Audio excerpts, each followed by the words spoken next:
마지막 때 생명을 살리는 시간이라는 제목으로 같이 말씀을 나누겠습니다.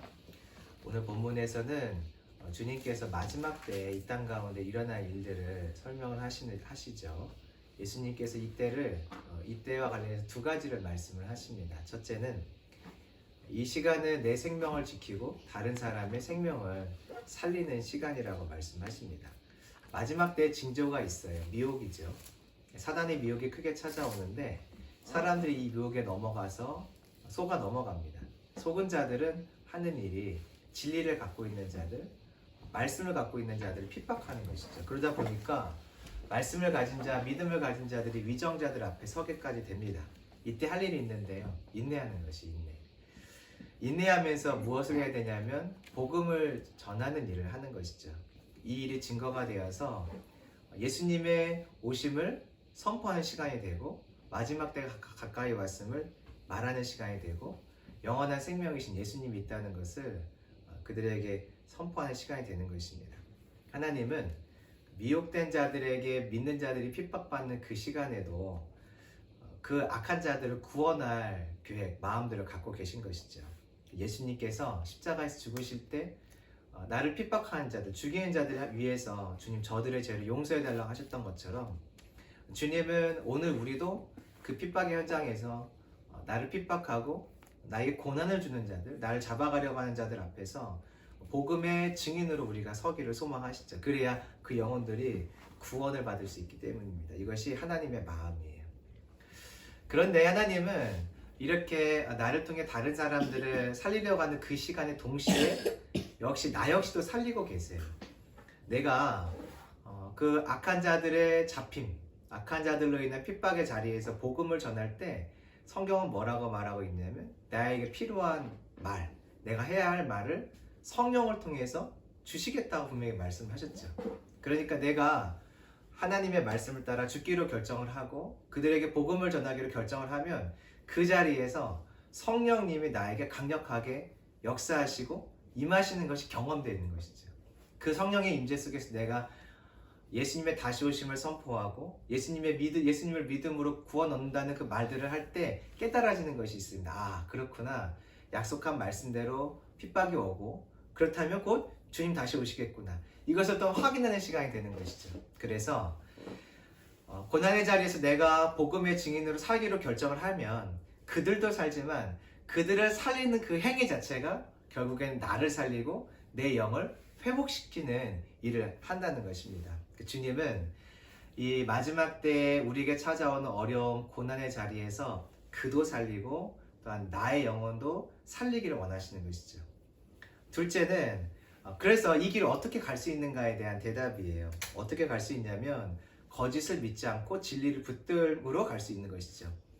진리를 붙드는 방법, 거짓을 따르지 않고 진리를 붙드는 방법은 하나님을 전심으로 사랑하는 것입니다. 사랑하는 자는 그의 음성을 듣고 그의 음성에 반응하게 되어 있어요.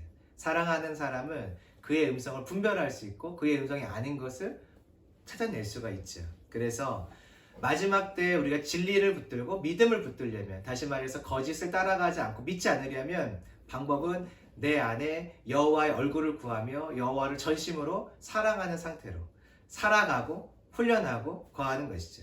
그러면 마지막 때 이 일들이 들려질 때, 이 일들이 눈앞에 나타날 때, 아, 주님 말씀하신 대로구나. 내가 듣고 있었던 그 말씀, 읽었던 그 말씀, 들었던 그 말씀대로 이루어지는구나 하면서 마지막 때 흔들림 없이 믿음의 자리에 서서 마침내 복음의 증거를 하고 복음의 증인이 되며 나 또한 나의 생명을 지켜나가는 자리에 설 수 있는 것입니다. 오늘 이 말씀을 통해서 하나님 온전히 사랑하기를 원하며 또 사랑하는 마음을 가지고 마지막 때가 우리가 찾아왔을 때 복음의 증인으로서의 그 삶을 잘 감당하여 그도 살리고 나도 살리려는 그 아버지의 마음이 내게 온전히 부어지기를 소망합니다. 자, 1절 볼까요? 예수님이 성전에서 나오셨습니다. 제자들이 성전 건물을 보면서 뭔가 설명하고 싶었어요. 2절. 예수님, 이 성전 보셨어요? 너무 멋지지 않습니까? 엄청나게 큰 아름다운 성전입니다. 이 헤롯 성전이 약 83년 정도의 시간에 걸쳐서 지어졌습니다.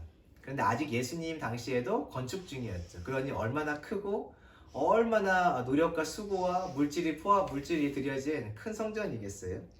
제자들은 현재의 성전을 보면서 주님, 이 성전 좀 보세요. 와, 대단하죠? 라고 말할 때 주님은 그 성전의 미래를 보셨어요. 이 성전 곧 무너질 거라는 그 미래를 주님은 보셨던 것이죠. AD 70년에 실제로 이 성전이 다 무너집니다. 지어지는 기간은 약 83년. 완공되고 약 7년 만에 이 성전이 무너지게 돼요. 예수님은 제자들은 현재를 보고 있을 때 예수님은 그 현재의 성전의 미래를 같이 보고 계셨던 것이죠. 3절. 이 얘기를 한 이후에 감난산으로 갔습니다. 그때 제자들이 물어요. 예수님, 성전이 진짜 무너져요? 성전이 무너지는 때라면은 아마도 이 세상의 마지막 때일 것 같아요. 성전이 무너질 리가 없는데 무너진다면 분명히 그때 마지막 때인 것 같은데 주님, 마지막 때는 어떤 일들이 일어납니까? 알고 싶어요. 묻죠. 4절. 주님이 대답을 하세요. 미혹을 주의해야 해. 그러니까 주님인 이 마지막 때의 징조로 미혹이 있다는 것을 말씀하고 계시죠. 미혹은 거짓으로 인도해서 사람이 신앙으로부터 멀어지게 하는 것이에요. 영적으로 방황하게 하는 것이 미혹이죠. 또 다른 말로는 죄짓게 하는 길, 죄지어 죽게 하는 길이 미혹이에요. 미혹은 이미 있어 왔는데 마지막 때가 가까이 올수록 이 미혹이 더 심화된다는 말씀을 하시는 것이죠. 그럼 어떤 미혹이 있나? 5절에 봤더니 가짜 그리스도가 나타나요. 가짜 그리스도. 많은 사람이 일어나서 내가 그리스도입니다. 내가 구원자입니다. 하는 가짜, 사람들을 미혹하는 일들이 일어난다는 것이죠. 이런 자들이 나타나면 사람들이 믿게 되어 있어요. 믿게 되는 이유가 무엇이냐면 이런 자들이 나타난 이후에 세상에는 어려운 일들이 발생하기 때문이에요. 자, 6절을 보면 난리가 있다고 하는데 이 난리는 전쟁을 말해요. 전쟁. 소문은 그럼 전쟁에 대한 이야기들이겠죠. 사람들이 전쟁을 겪어요. 이 나라에서 저 나라에서 전쟁이 일어났다는 소식들을 듣게 됩니다. 그리고 내 나라에서 일어난 전쟁을 눈으로 보게 돼요. 두렵습니다. 근심하죠. 그때 사람들은 어떻게 하냐면 이 근심을 이길 방법이 무엇일까? 이 두려움을 어떻게 이길 수 있을까? 무엇을 붙잡으면 누구를 따라가면 이것을 이길 수 있을까? 그 고민을 하게 되는 거죠. 7절. 민족과 민족이 또 나라와 나라가 대적하여 싸우죠. 그뿐이 아니에요. 기근도 있어요. 음식이 부족하고 먹을 것이 없는 시대가 와요. 지진도 일어나요. 땅이 흔들리는 그 지진이 일어나요. 건물이 무너지고 나의 삶의 터전들이 망가지는 일들이 일어나는 것이죠. 8절. 그런데 이러한 재난은 시작이고 이제 이런 일이 일어나면 더 많은 고난의 순간들이 올 거예요. 이 일들이 있기 전에 거짓 예수가 먼저 나타나는 것이죠. 사람들이 처음에 그럴 거예요. 저 뭐야? 무슨 자기가 메시아래. 자기가 무슨 그리스도래. 사람들이 믿지 않았어요. 사람들이 관심 갖지 않다가 기근이 오고 전쟁이 오고 지진이 오면서 나의 삶의 어려움과 근심, 걱정할 것들이 가득 채워지니까 그때 그 사람 진짜 예수인가? 그때 그 사람 진짜 그리스도인가? 사람들이 찾기 시작하고 만나고 싶어하고 붙들고 싶어하게 되는 것이죠. 그들을 의지하게 돼요. 그 결과는 무엇이냐면 죽음이고 심판이에요. 하나님께서 기근을 주시고 전쟁을 주시고 어려움을 허락하신 이유는 그 자리에서 생명이신 예수 그리스도를 봐라. 내가 왕이니 나를 좀 봐라. 그래서 고난을 통하여 생명의 자리를 우리를 인도하려고 하시는데 미혹이 오면 고난의 자리에서 죽음으로 선택하게 되고 죽음의 길을 걸어가게 되는 것이죠. 그러니 이 마지막 때라는 상황은 우리의 영적인 전쟁의 상황이에요. 하나님은 어려움을 통하여서 기근과 재난과 지진을 통하여서 우리의 영을 하나님을 바라보도록 인도하려고 하는데 그때 사단은 찾아와서 미혹해서 두렵기 때문에 우리가 무언가를 찾는데 그것이 하나님, 예수님이 아니라 거짓된 거짓 그리스도, 거짓 선지자들을 쫓도록 만드는 영적 싸움이 일어나는 장소인 것이죠. 그래서 이 마지막 때가 되면 보이는 현상에 집중하는 것이 아니라 보이지 않는 하나님이 하신 영적인 메시지들이 무엇인지를 볼 수 있어야 돼요. 그래야 영적인 싸움을 우리가 이겨서 보이는 것 때문에 보이는 사람을 쫓아가지 않고 들리는 것 때문에 나에게 말하는 거짓 그리스도를 쫓아가지 않아 영적으로 깨어서 하느님 앞에 설 수 있는 것이죠. 이처럼 미혹이 가득하면 나타나는 일이 있어요. 그것은 믿는 자들에 대한 핍박입니다. 자, 9절 말씀. 우리 9절은 같이 읽어보죠. 시작. 그때 사람들이 너희를 환난에 넘겨주겠으며 너희를 죽이리니 너희가 내 이름 때문에 모든 민족에게 미움을 받으리라. 9절을 봤더니 미혹된 자들이 하는 일이 있어요. 믿는 자들을 핍박하는 거죠. 환난에 넘겨준다는 것은 육체에 어떤 아픔이 온다는 것을 말해요. 육체에 아픔이 오면 마음에도 고난, 고통이 오겠죠. 그래서 이 환난은 육체에 가해지는 어떤 고통을 말하고 또 그로 인하여서 마음의 심적으로 찾아오는 고난, 아픔들도 함께 말하는 것이죠. 왜 그런가 봤더니 왜 이렇게 되나 봤더니 예수님 때문이에요. 믿지 않는 자들은 다수고 믿는 자들은 소수예요. 믿는 자들은 너희들을 말하죠. 이 너희들은 많지 않아요. 그러니 믿지 않는 자들이 믿는 자들, 예수님 이름을 믿는 자들을 핍박하기 시작하죠. 이 상황을 다시 설명해요. 10절. 서로 잡아주고 미워하는 일들이 있고 11절. 거짓 선지자가 많이 일어나고 12절. 진리를 떠난 자가 많아지니까 불법이 가득하고 사랑도 식죠. 자, 13절이에요. 자, 이때 할 일이 있어요. 내가 예수님 때문에 잡혀갔을 때 고난의 현장에 있을 때 내가 할 일이 있어요. 그것은 13절에 봤더니 끝까지 견디는 것이에요. 견디는 것. 그러면 이를 악물고 참아내고 핍박이 올 때 참아내고 잘 견디기만 하면 되는가? 그것이 아니죠. 핍박 가운데 마침내 구원을 얻는 그 자리, 인내의 자리에서 할 것이 있어요. 핍박이 오고 인내하며 마침내 구원이 오는 그 사이에 내가 할 것이 있어요. 그것은 무엇인가? 14절을 보니 천국 복음이 세상에 증언되도록 하는 것이죠. 병행 본문을 보면 마가복음에는 이때 우리가 잡혀가서 할 일이 있다고 명확하게 말하고 있어요. 그것은 내가 그들에게 증거가 되는 것이에요. 증거.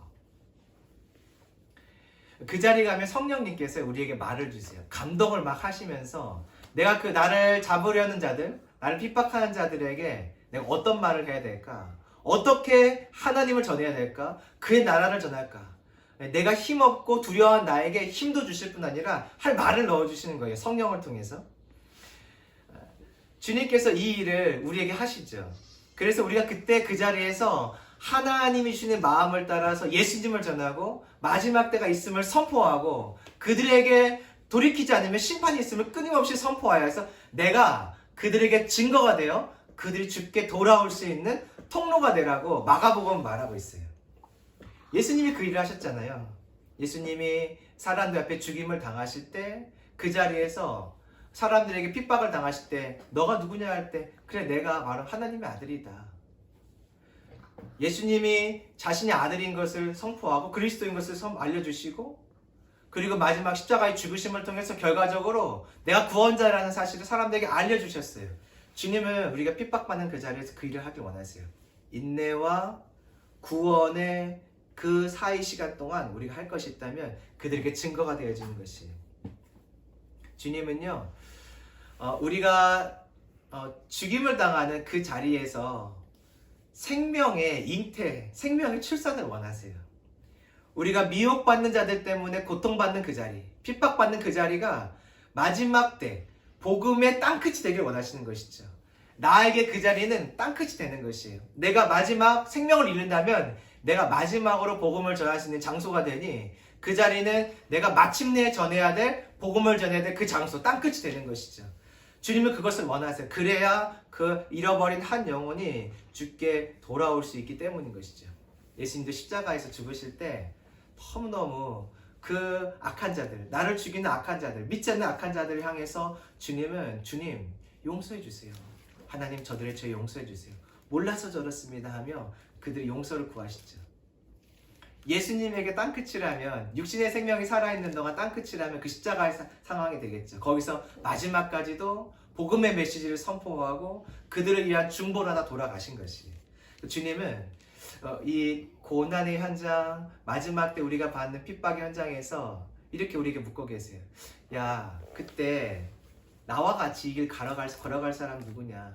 누가 내가 걸어갔던 그 길, 마지막까지 복음 전하는 그 길, 죽은 자들을 살리는 그 길 누가 좀 걸어가 줄래? 주님이 이 요청을 우리에게 하시는 것이죠.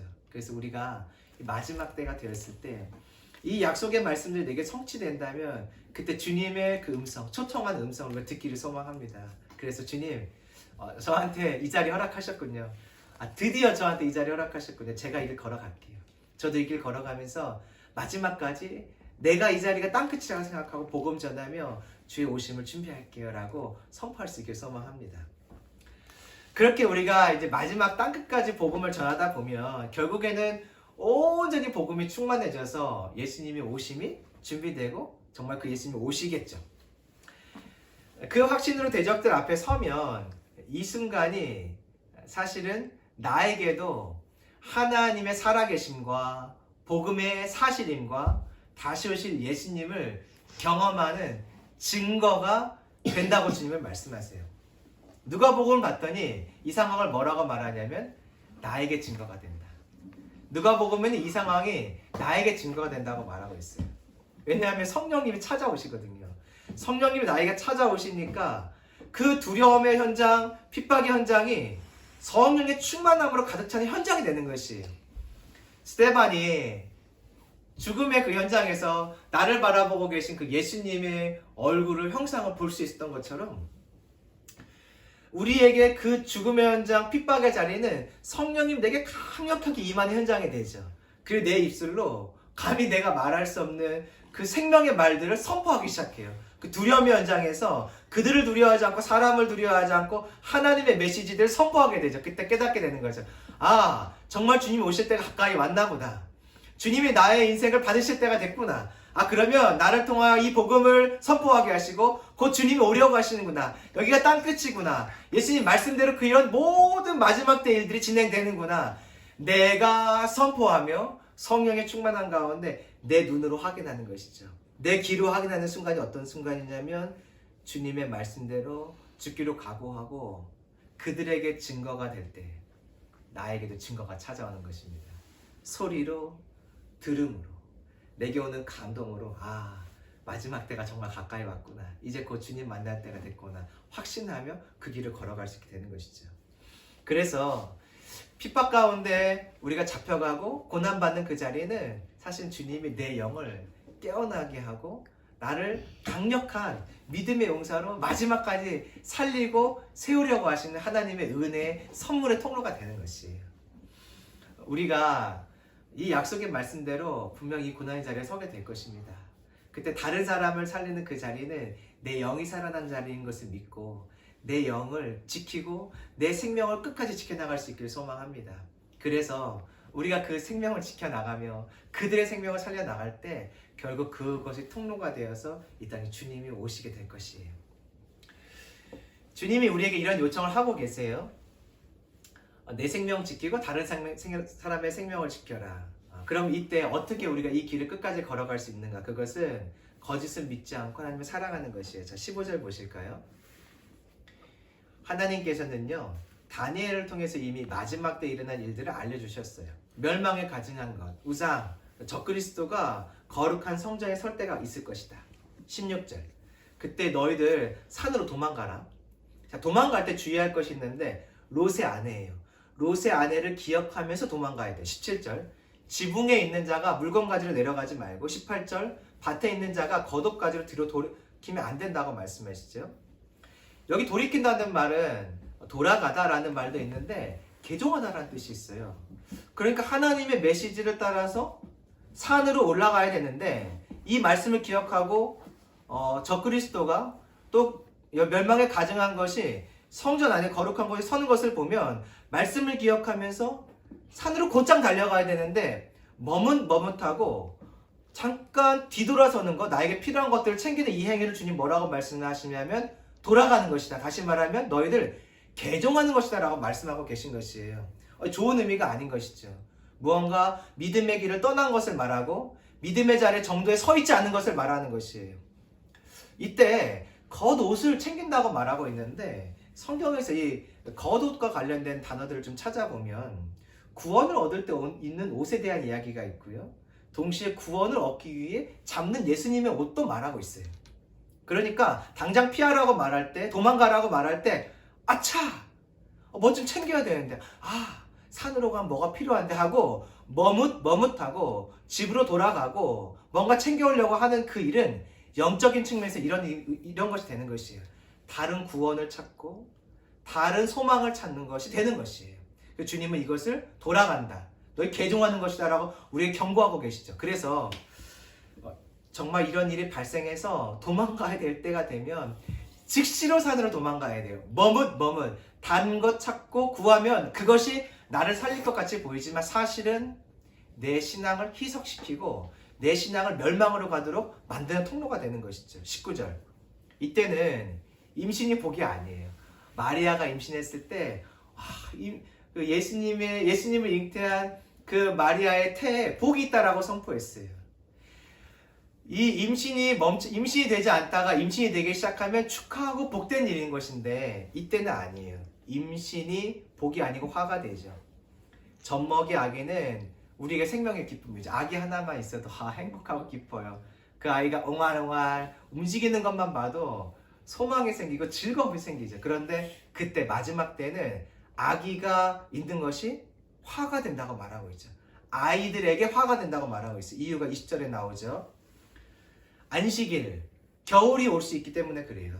그때 이 아이들이 있을 수 있기 때문에 그래요. 안식일은 전쟁이 나면 내 생명을 지킬 수 없는 때예요. 왜냐하면 안식일을 지켜야 되기 때문에 내 육신의 생명을 사실은 내 힘으로 지킬 수 없는 때가 안식일이죠. 겨울은 여름의 반대예요. 여름이 되면 나무에 잎사귀가 나고 열매가 일어나요. 그래서 결실의 때, 구원의 열매가 있는 때가 여름이에요. 그럼 정반대, 겨울은 언제냐면 열매가 없는 때예요. 구원의 열매가 맺어지기 어려운 때예요. 그러니까 내가 영적인 나의 생명을 지키기 어려운 때가 겨울이고 육신의 생명을 지키기 어려운 때가 안식일이에요. 그 안식일과 겨울에 만약에 어린아이가 태어난다면, 어린아이가 생긴다면 그 어린아이를 잉태하고 있는 엄마는 육신의 생명을 지키기가 어려운 때가 되는 것이고 영적인 생명도 지키기가 어려운 때가 되는 것이에요. 어린 아기가 있다면 그때는 육신의 생명을 지키기가 어려운 때인 것이고 영적인 생명도 지키기가 어려운 때인 것이에요. 그러니 그런 때 만약에 이 아이들이 있다면 화를 입을 수 있는 것이죠. 21절. 이때는 큰 환란이 있어요. 전무후무한 환란이죠. 22절. 만약에 주님이 이 환란의 날들을 줄이지 않는다면 어느 누구도 이 땅 가운데 생명을 건질 자가 없다 이렇게 말씀하고 계세요. 23절. 자, 그때는 가짜 그리스도에 대한 소문이 가득해요. 주님 말씀하세요. 믿지 마라. 사람들이 말해요. 저기 가면 저 동네에 갔더니 그리스도가 계신 것 같아요. 저 땅에 갔더니 그리스도가 계신 것 같아요. 기억나세요? 우리한테 그때 찾아왔던 그 사람, 우리 집에 초인종 눌렀던 그 사람 기억하세요? 그 사람이 그리스도인 것 같아요. 사람들이 이런 많은 말들을 하지만 주님 말씀하세요. 믿지 마라. 절대 믿지 마. 24절. 가짜 예수님들이 일어날 뿐 아니라 가짜 선지자들이 일어나요. 표적과 기사를 일으켜요. 예수님처럼 뭔가 기적을 일으키고 능력을 일으키니까 사람들이 저분이 예수님인가 봐요. 저분 따라가면 살 것 같아요. 많은 말들을 하지만 이것은 다 미혹이라고 말하고 있죠. 25절. 주님 말씀하세요. 내가 다 얘기해줬다. 내가 너에게 이미 다 이야기해줬지. 자, 기억해. 26절. 가짜 그리스도 찾지 마라. 광야에서, 골방에서 찾지 마라. 믿지 마라. 핵심은 믿지 말라예요. 23절 봤더니 믿지 말라. 26절 봤더니 믿지 말라. 마지막 때 미혹이 가득할 때 우리가 할 일이 있습니다. 가짜를 믿지 말아야 돼요. 가짜가 이곳 저곳에서 나를 따라와. 내가 예수야. 나에게 찾아와. 내가 구원 줄게. 나만 믿으면 돼. 나에게 붙어. 라고 말할 때 아니라고 말하는 것이에요. 믿지 않고 따라가지 않는 것이에요. 그러니까 우리가 이 마지막 때를 살아가려면 어떻게 살아갈 수 있냐면 믿지 않아야 돼요. 거짓을 믿지 않는 것, 미혹을 믿지 않는 것이죠. 반대로 말한다면 예수님을 강력하게 붙들어야 돼요. 하나님을 믿는 믿음으로 살아야 이 마지막 때 고난과 환난의 자리에서 저 영혼을 살리려고 하는 하나님의 부르심을 살아갈 수 있고 내 생명을 지켜가라고 하시는 그 하나님의 요청에 내가 반응할 수 있는 것이에요. 내가 넘어가 버리면 저도 죽어요. 나도 죽어요. 내가 믿고 믿음을 지켜내면 저들도 살릴 수 있고 나도 살릴 수 있는 것이죠. 이 이야기를 읽고 있으면은 신명기 말씀이 떠올라요. 신명기 13장에서 이런 말씀을 하세요. 너희들 가나안 땅 들어갈 텐데 거짓 선지자가 일어나서 야야 우리 저 이방신 섬기자. 야야 저 바알신이 비를 내려준대. 저 신만 있으면 우리 가나안 땅에서 잘 살 수 있어. 이런 말을 할 때 이렇게 말하고 계세요. 죽여라. 가족이랑 친구가 일어납니다. 또 말해요. 저쪽 저 이방 땅에 있는 저 신 강력하대요. 저 땅에 있는 사람들이 그 신을 믿어서 저렇게 부유하게 됐어요. 저렇게 농사가 잘 된대요. 전쟁만 나가면 이긴대요. 우리 저 신 섬깁시다. 이 말을 들을 때 그 형제와 가족을 죽여라. 또 불량배가 일어납니다. 그들이 일어나서 다른 신들 섬기자 할 때 죽여라. 주님이 이렇게 말씀하고 계세요. 신명기 13장에서 야 너희들 미혹이 있으면 바로 정리해야 돼. 남겨두지 마. 바로 정리해야 돼. 끊어버려야 돼. 관계를 끊고 죽여. 없애야 돼. 너희들에게 미혹이 찾아오지 않도록 막아버려야 되라고 말씀하고 계세요. 오늘 본문에서 뭐라고 말하고 있냐면 믿지 말라. 똑같은 이야기를 하는 것이죠. 속지 말라. 거짓에 넘어가지 말고 믿음 잘 지켜야 된다는 것이에요. 그러면 이 신명기에서 말하고 있는 믿음 잘 지키는 방법이 무엇일까? 그 방법은요. 여호와를 사랑하는 것이라고 말하고 있어요. 똑같이 미혹이 있을 때 너희들 기억해라. 미혹 쫓아가지 마. 이 말만 하는 것이 아니라 잘 믿어라고만 말하는 것이 아니라 이렇게 말하고 있어요. 여호와를 전심으로 사랑해라. 우리가 어떻게 마지막 때를 이겨나갈 수 있을까? 거짓이 막 들어오고 정말 저분이 예수님인가? 와 그때 들으셨어요? 저분이 기적을 행하셨어요. 죽은 자 살렸어요. 저분이 아픈 자를 고쳤어요. 이런 이야기를 들을 때 우리 마음이 흔들리죠. 혹시 내가 보지 못한 가운데 예수님이 왔나? 근데 그렇지 않죠. 예수님은 모든 사람이 함께 볼 수 있는 자리에서 한 번에 오신다고 말씀하고 계세요. 그러나 눈이 어두워질 수 있는 것이죠. 고난, 기근, 핍박, 지진, 아픔이 있으니까 내 눈이 어두워지고 내 생각이 어두워져서 혹시 저분이 예수님인가? 하고 그런 믿음이, 그런 잘못된 믿음이 생길 수 있는데 그때 이 미혹들을 이기는 방법은 여호와를 전심으로 사랑하고 있는 것이라고 말하고 있어요. 저와 여러분 안에 여호와를 사랑하는 마음이 있길 소망합니다. 그 여호와를 사랑함이 가득 차야 돼요. 어떻게 찰까? 잠언 8장 17절이에요. 제가 읽어볼게요. 나를 사랑하는 자들이 나의 사랑을 입는다. 이것을 다시 이렇게 표현하고 있어요. 잘 들어보세요. 나를 간절히 찾는 자가 나를 만날 것이다. 사랑하면요 보고 싶어지죠. 그래서 잠언은 뭐라고 말하고 있냐면 나를 사랑하는 것을 나를 간절히 찾는 것이라고 말하고 있어요. 나의 사랑을 그가 입는다고 말하고 있는데 이걸 뭐라고 말하고 있냐면 나를 만날 것이다. 그러니까 우리가 마지막 때를 대비하고 준비하면서 할 일이 있다면 그것은 여호와를 간절히 만나기를 구하는 것이. 주님 나 좀 만나주세요. 지금 이 자리에 찾아와 주세요. 지금 이 예배 현장에 주님 찾아와 주세요. 나의 마음의 중심에 찾아와 주세요. 임재해 주세요. 역사해 주세요. 간절히 주님을 찾으면 주님이 나의 심령 가운데 찾아오시고 나의 환경 가운데 찾아오셔서 나를 만나줄 거라고 말씀하고 계세요. 이 주님을 간절히 찾는 것을 사랑이라고 말하고 있으니까 우리가 어떻게 주님을 사랑하면서 이때를 준비할까? 매일같이 여호와의 얼굴을 구하고 여호와를 찾고 기대하는 것이죠. 그러면 여호와께 나에게 사랑을 주신다라고 말씀하고 계세요. 만나줄 거다. 내가 너 만나줄게. 내가 또 만나줄게. 내가 너 또 만나줄게. 어젯밤에 이렇게 혼자 기도하는 시간이 있어서 기도하는데 기도가 잘 되지 않는 것이에요. 기도가 너무 안 돼서 기도하다가 잠깐 졸았어요. 다시 깼는데 시간이 지난 것을 보면서 기도하면서 좀 이 시간들을 보내야 되는데 왜 이렇게 안 될까? 지금 나에게 왜 이렇게 응답을 하지 않으실까? 말씀 주시지 않을까? 왜 내가 또 기도하다 조나? 그런 마음이 들었는데 아니다. 주님은 내가 찾으면 만나주신다고 말했으니 이 말씀 믿고 다시 기도하기 시작했어요. 기도하는 순간 마음의 깊은 저 깊숙한 내면에서부터 찾아오는 뭉클뭉클 내 온 몸을 그 움직이는 뜨거운 그 기운이 올라오면서 내 영을 깨우고 내 육신의 잠을 깨우며 기도의 깊은 자리로 나아갈 수 있게 하시는 하나님을 보았어요. 이 말씀이 맞더라고요. 간절히 찾으면 주님 만나주세요.